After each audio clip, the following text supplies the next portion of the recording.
business is Wildcat Creek Apiary, LLC, limited liability company or partnership, really. So it began about this time in April, actually, of 2004. And at that time it was equal ownership between my wife and I. Now my youngest son owns 10% of the business too. It's located about 12 miles northeast of Lafayette, northeast of Purdue. The closest small town is a town called Piermont, just a few houses sort of town, no grocery store or gas station or anything there. And we produce honey from honeybees. I have a long history in beekeeping. I grew up in a family with a beekeeping business. My father was a beekeeper, my grandfather was a beekeeper. I have an older brother who is an apple producer and for many years kept quite a few honeybees.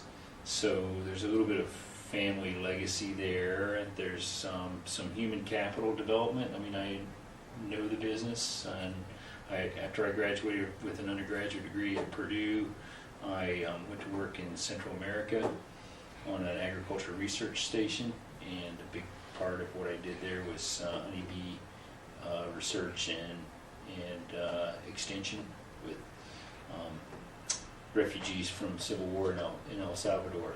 So we provided them with honeybees and training honeybees and that sort of thing.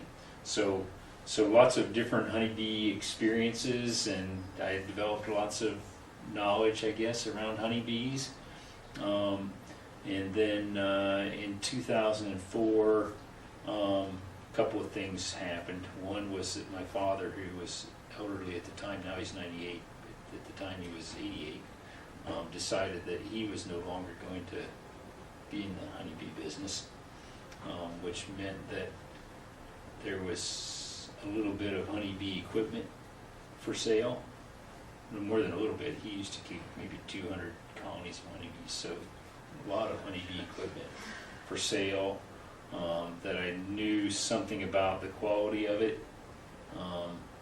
So I bought his beekeeping equipment and some honeybees, and then I bought some other honeybees from some other places, and we started keeping honeybees, started our own company and started keeping bees here. What happened about 2004 is that we started to realize there was a growing demand for local food, that people were willing to pay a little extra for local food, and honey in particular was a product that people really sort of awakened to.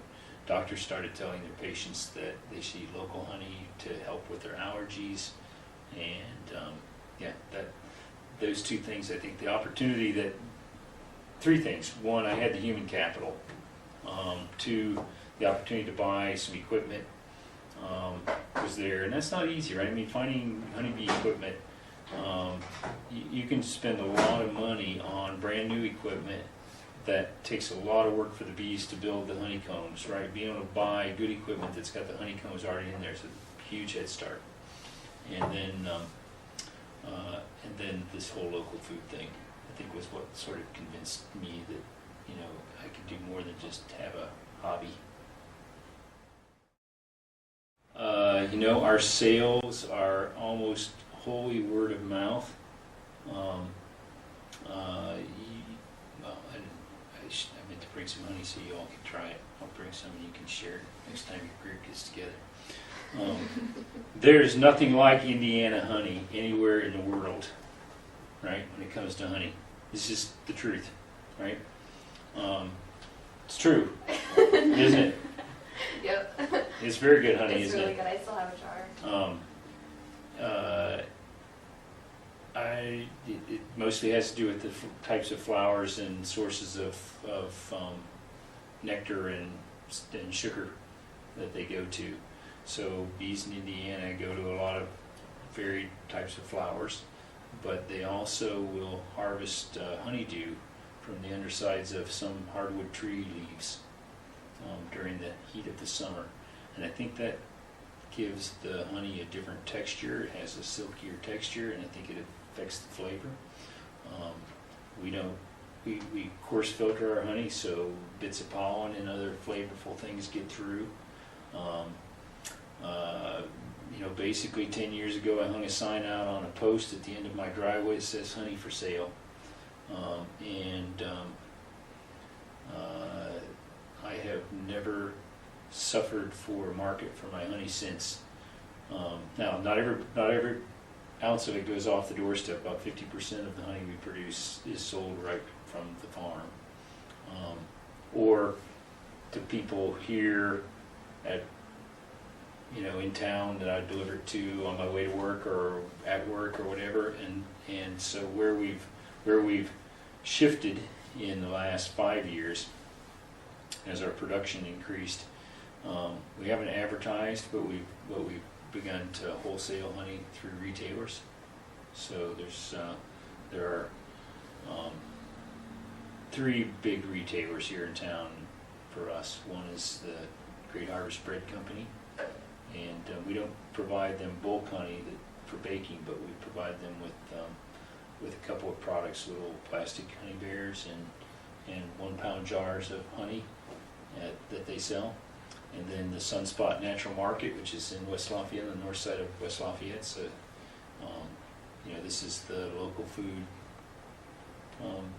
consumption crowd, and so that has been a huge boon to our sales.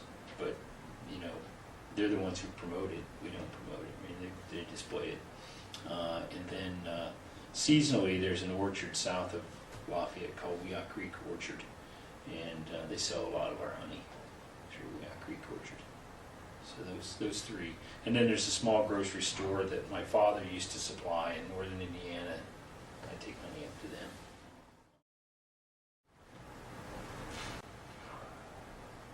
How much time it takes? Maybe.